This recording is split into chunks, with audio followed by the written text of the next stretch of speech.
parehas din yung pinatry sa akin dun sa isang brand. Yes. Pero ang presyo, mas napakalayo. Oo. Yes. Yun ang advantage natin, price.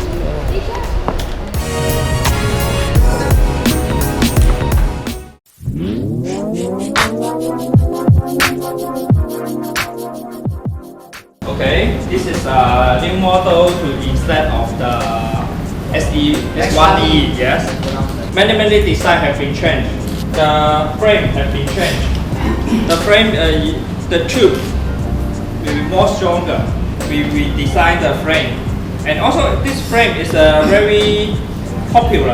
Many customers order this style. I think that's also very popular in Europe, correct? Yeah. In Europe market. The battery is semi-hidden inside the down tube. If you want more battery cells, the battery size will be larger. You can change. Yeah, it also can be changed. This is pedal assist, just like this. Yes. Because this is for sport. Sports. Yeah, for sport. And we also keep the Vihan motor design. We didn't use the mid-drive motor because the mid-drive motor, the cost also is high.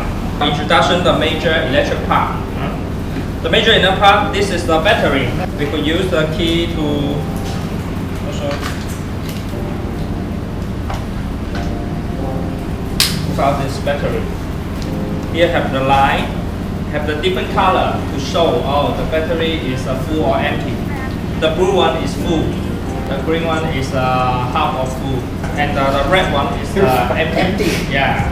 Where is the controller? The controller is hidden inside this area.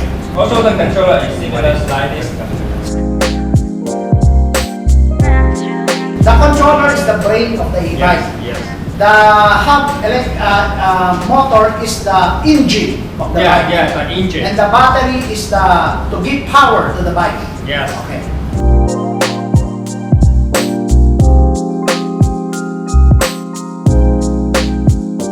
Okay, so ito pala yung presentation ng Trinx sa pag-introduce ng 2020 model ng e-bike nila.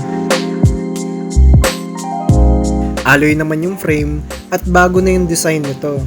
27.5 naman pala ito na may size 16 at 18 na available sa frame sizing.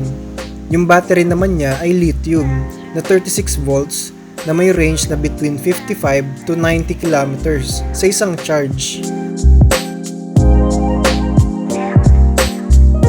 Suntour XCT naman yung fork niya na may 100mm ang travel at may lockout na din.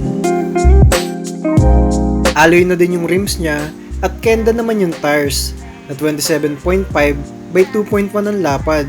Tapos fast rolling na rin pala to.